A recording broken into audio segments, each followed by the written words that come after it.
তাকেই বেশি ভালোবাসেন, সব স্ত্রীরা খুশি, আল্লাহর নবীও খুশি।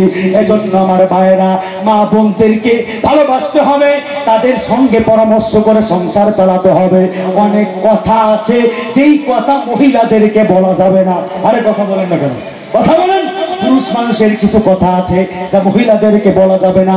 ঘরের ভিতরে সালাম দিবেন, রাগ কম হবে, কারণ মানুষ যখন রাগ হয়, অনেক স্বামী, আমার এলাকার, আমার রূপসায়, কথা বলো না কেন, এই আমার রূপসায়, আমার বাড়ির গ্রামে এক লোক বউ তালাক দিয়ে দেয়। সাইদুল ভাই, ওই আপনি যে এলাকা বাস করেছেন না, ওই যে যেখানে বয়ান করেছেন এই বছর দান দেয়, ওই মাহফিল এলাকায় এক যুবক ভ্যান চালায়, আর সপ্তাহে 2 বা 3 বার বউ তালাক দেয়। এইবার লোকজন, গ্রামের লোকজন একবার দোষে, বলো তুই খালি তোর বউরে তালাক দিস কেন? কয় আমার বউ ভাত বেশি খায় কেন? কথা বলছেন, কথা বলছেন, কি বলছি বলেন তো? বউ ভাত বেশি খায় কেন, তাই বউ তালাক দিয়ে দেয়। তুই তালাক, তোর মা তালাক, তোর 14 গোষ্ঠী তালাক। তা আজকে সমাজের ভিতরে এইরকম যুবকের অভাব নাই। একটু নুনের তরকারিতে নুন বেশি হলে উল্টা পাল্টা গালিগালাজ করে, বিবির সঙ্গে খারাপ ব্যবহার করে। তাদের সঙ্গে খারাপ ব্যবহার করা যাবে না। বাইরে থেকে আসবেন, তাদের সঙ্গে, তাদের জন্য ভালো খাবার নিয়ে আসবেন, ফুচকা নিয়ে আসবেন। মেয়েরা আবার ফুচকা পছন্দ করে, একটু চকলেট নিয়ে আসবেন, তেঁতুল টক নিয়ে আসবেন, গরমের সময় 2-5 কিলো তরমুজ নিয়ে আসবেন। বউরে খাবেন, খুশি হবে, সংসারটা সুন্দর হবে। কথা বলেন ঠিক কিনা বাজান? তাহলে আলোচনা করতেছিলাম, আনসারী সাহাবী স্ত্রীর কাছে গিয়া যখনই বলল আল্লাহর নবী মেয়ের জন্য ছেলে ঠিক করেছে, কিন্তু তার চেহারা ভালো না। মনে আছে ওয়াজ কি মনে আছে? এইবার স্ত্রী বলতে যে জীবন চলে যাবে, খবরদার, ওই রকম ছেলের সঙ্গে মেয়ের বিবাহ দেওয়া যাবে না। যেই ছেলের বাড়ি নাই, যেই ছেলের ঘর নাই, যেই ছেলের চেহারাও ভালো না, তার সঙ্গে আমার এত সুন্দর গুণবতী রূপবতী মায়েকে বিবাহ দেব না। আমার মেয়ের জীবনটা আমি নষ্ট করব না।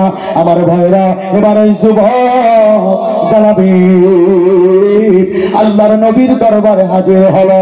ইয়া রাসূলুল্লাহ, ইয়া হাবিবাল্লাহ, যেই আল্লাহর নবীর কাছে গিয়েছেন, আল্লাহর নবী বলতেন, জালাবি তুমি এসেছো, ভালো হয়েছে, যাও যাও যাও। আমার অমুক আনসার সাহাবী, মদিনার একজন ধনাঢ্য সাহাবী, তার ধন সম্পদ, টাকা পয়সা, গাড়ি বাড়ি, কোনো কিছুর অভাব নাই। তুমি তার বাড়িতে চলে যাও, তার বাড়িতে গিয়া বলবা আখিরি জামানার পয়গম্বর মুহাম্মদ রাসূলুল্লাহ সাল্লাল্লাহু আলাইহি ওয়াসাল্লাম আমাকে আপনার বাড়ির হবু জামাই বানায় পাঠাইছে। জোরে বলেন না সুবহানাল্লাহ। ওদিকে কিন্তু ঘরের ভিতরে গন্ডগোল, স্বামী স্ত্রীর ভিতরে কিন্তু ঝগড়া। এইবার জালাবি চলে গেছে আনসারী সাহাবীর বাড়িতে। আনসারী সাহাবীর বাড়িতে যাওয়ার পরে দরজায় জোরে জোরে নক করতেছে, জোরে জোরে থাবা দিতেছে। ভিতর থেকে বলে কে? আনসারী সাহাবী কথা বলে না, জোরে জোরে নক করে। এইবার দরজাটা খুললাম, দরজাটা খুলে দেখে ছিঁড়া একটা জামা পরে কালো একটা যুবক, তার চেহারা ভালো না, নাকটা পড়েছে ভিক্ষুক। বলতেছে শোনো, আজ পর্যন্ত জীবনে কোনোদিন কোন ভিক্ষুককে আমি খালি হাতে ফিরাই দেই নাই। শোনো ভাই, আমার বাড়িতে বড় বিপদ, আমার বাড়িতে একটু ঝামেলা চলছে, তুমি চলে যাও, আগামীকাল এসো, আমি 2 দিনের ভিক্ষা একদিনে দিয়ে দেব। আনসারী সাহাবীর চোখ দিয়ে টপ টপ করে পানি পড়া শুরু হলো। জালাবি যুবকের চোখ দিয়ে টপ টপ করে পানি পড়া শুরু হলো। যুবক এবার বলছে, আনসারী সাহাবী শোনো, আপনি মনে করেছেন আমি হলাম ভিক্ষুক, আমি ভিক্ষুক না। ইসলাম ধর্ম গ্রহণ করার কারণে আমার চাচা আমাকে ঘর থেকে ঘাড় ধাক্কা দিয়ে বের করে দিয়েছে। একটা নতুন জামা পর্যন্ত আমাকে নিতে দেয় না, ছিঁড়া জামা পরে আমি বের হয়েছিলাম।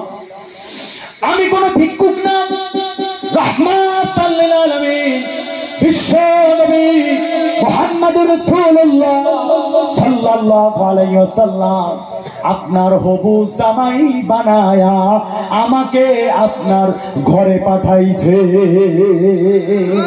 একবার জোরে জোরে বলুন না সুবহানাল্লাহ। এই কথা যেই বলেছে আনসার সাহেব বলছে, আরে মিয়া তোমার কারণে অলরেডি স্বামী স্ত্রী 2 জনের ভিতরে আমাদের গন্ডগোল শুরু হয়ে গেছে, আর তুমি আবার চলে এসেছো, তাই বলে এরকম রাগের চোটে দূর হও, তাই বলে দরজাটা জোরে ভিতর থেকে আটকাই দিয়েছে। বলি নাউযুবিল্লাহ। দরজাটা আটকাই দিয়ে ঘরের ভিতরে ঢুকলো। এবার বলতেছে, শোনো এই জালাবি যুবক চেহারা ভালো না, কোথাকার টাকা নাই পয়সা নাই, আমাদের বাড়ি পর্যন্ত যেহেতু চলে এসেছে আর দেরি করা যাবে না, চলো আমরা আল্লাহর নবীর দরবারে যেতে চাই। আল্লাহর নবীর দরবারে গিয়া আমরা আল্লাহর নবীকে বলে দেব এই ছেলের সঙ্গে মেয়ে বিবাহ দিতে চাই না, এই ছেলের সঙ্গে মেয়ে বিবাহ দিব না। এই সিদ্ধান্ত নিল মা বাবা। সিদ্ধান্ত নিয়া আমার ভাইরা ওই আনসারী সাহাবী সিদ্ধান্ত নিয়ে যখন রওনা হবে, এইবার ভিতর থেকে মেয়েটা ডাক দিয়ে বলছে, আব্বাজি আম্মাজি দাঁড়াও, আমার কিছু কথা শুনতে কি চাও না? কি বলবা বলো। মেয়েটা আবার বলছে, বাবা এত সময় তুমি আর আম্মাজি যে কথা বলেছ সব কিছু আমি আড়াল থেকে শুনেছি। দেখবেন যে মেয়ের জন্য যদি কোনো কথাবার্তা হয়, বিশেষ করে বিবাহের কথাবার্তা যদি ঘরের ভিতর হয়, মেয়েটা কিন্তু লুকায়া লুকায়া সবকিছু শোনে। আরে কথা বলেন, শোনে না? মেয়েটা বলছে, বাবা আমি সবকিছু শুনেছি। ও বাবা শোনো, আমার জন্য তো ঘটকালি কোনো দুনিয়ার প্রধানমন্ত্রী করে নাই, আমার জন্য তো ঘটকালি এতে পৃথিবীর কোনো মানুষ, সাধারণ মানুষ করে নাই। আমার জন্য ছেলে ঠিক করেছে আখিরি জামানার পয়গম্বর মুহাম্মদুর রাসূলুল্লাহ। একবার জোরে জোরে বলেন না সাল্লাল্লাহু আলাইহি ওয়াসাল্লাম। বাবা তোমরা কি কুরআনুল কারীম পড়ো না? হ্যাঁ পড়ি। সূরা আহজাবের 36 নম্বর আয়াতটা কি তোমরা পড়ো নাই? আল্লাহ বলেছেন, ওয়ামা কানা লিল মুমিনিন ওয়ালা মুমিনাতিন ইযা কাদাল্লাহু ওয়া রাসূলুহু আমরান আইয়াকুনা লাহুমুল খিয়ারাতু মিন আমরিহিম ওয়া মান ইয়াসিল্লাহা ওয়া রাসূলুহু ফাকাদ দাল্লা দালালাম মুবিনা। একবার জোরে জোরে চিৎকার মেরে বলি নারায়ে তাকবীর, আর জোরে বলি নারায়ে তাকবীর। আমার ভাইরা, মেয়েটা বলছে, বাবা ও আম্মাজি ও আব্বাজি, আল্লাহ তো কোরআনের মধ্যে বলেছে জমিনের ভিতরে মুমিন বান্দা বান্দি হবে যারা আল্লাহ এবং তার রাসূলের কথা সঙ্গে সঙ্গে মানবে তারা। আল্লাহর নবী এই ছেলের সঙ্গে আমার বিবাহের কথা ঠিক করেছে, তাহলে তার কথা তোমরা কিভাবে অমান্য করলা? এই কথা যেই বলেছে মা বাবার ভিতরে ভয় চলে আসলো। মেয়েটা আমার বলল, আম্মাজি আব্বাজি শোনো, ছেলের গাড়ি দরকার নেই, বাড়ি দরকার নাই, টাকা দরকার নাই, সম্পদের দরকার নাই, সিহারার দরকার নাই। আল্লাহর নবী এই ছেলের সঙ্গে আমার বিবাহ ঠিক করেছে। আমার যদি বিবাহ করতে হয়, আমি এই জালাবি ওই কদাকার কালো সিহারাওয়ালা যুবক নবীর সাহাবীর সঙ্গে বিবাহ করব, আর নয় আমি জীবনে কোনোদিন বিবাহ করব না। জোরে জোরে বলুন না সুবহানাল্লাহ। এখন মেয়ে রাজি, মেয়ের মাও কয় আমিও রাজি। কারণ মেয়ে যদি রাজি থাকে, মা রাজি না থাকে পারে, মা রাজি।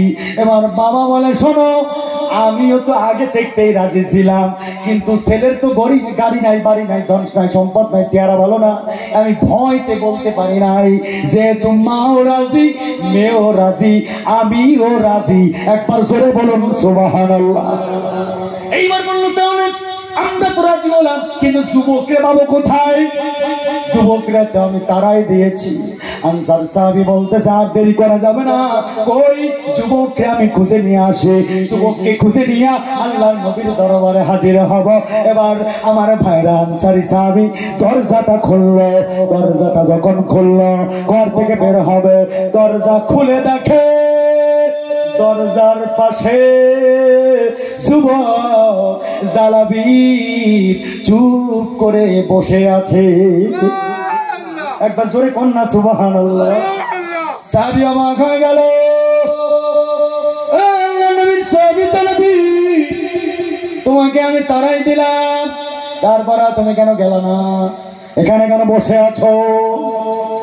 এইবার জালাবি কেঁদে দিয়ে বলছে, শোনো আনসারী সাহাবী, আমাকে আল্লাহর নবী তোমার বাড়িতে পাঠিয়েছেন। আমার নবীর কথা শুনে জাহান্নাম দেখি নাই, বিশ্বাস করেছি জাহান্নাম আছে। আমার নবী বলেছে জান্নাত আছে, দেখি নাই, বিশ্বাস করেছি জান্নাত আছে। আমার নবী বলেছে জীবনের মালিক আল্লাহ, হায়াতের মালিক আল্লাহ, আসমানের মালিক আল্লাহ, জমিনের মালিক আল্লাহ। আল্লাহকে দেখি নাই, নবীর কথা শুনে বিশ্বাস করেছি। আমার নবী বলেছে যাও আনসার সাহাবীর বাড়িতে, তার মেয়ের সঙ্গে তোমার বিবাহ ঠিক করেছি। আমার নবী বলেছে বিবাহ না করে আমি কিভাবে তোমার ঘর ছাড়ি, তাহলে তো আমার নবীর সঙ্গে বেয়াদবি হয়ে যাবে। নারে তাকবীর। ও মুসলমান, আজকে তো আর্জেন্টিনা ব্রাজিলকে ভালোবাসে, আজকে যুবকেরা আমার বাংলাদেশের এমন অবস্থা। আমার পাশে আমার আলামিন ভাই আছে, বাংলাদেশ থেকে বেড়াতে এসেছে আমার বন্ধু, আমার ভাই জানে বাংলাদেশে আর্জেন্টিনার এমন পাগল, ব্রাজিলের এমন পাগল যে জমি বিক্রি করে আর্জেন্টিনার পতাকা 4-5 কিলোমিটার ধরে টানায়। ব্রাজিলকে এত ভালোবাসে, ব্রাজিলের পতাকা জমি বিক্রি করে টানায়। আপনাদের এদিকে আছে নাকি? আছে, কিন্তু খেলার জন্য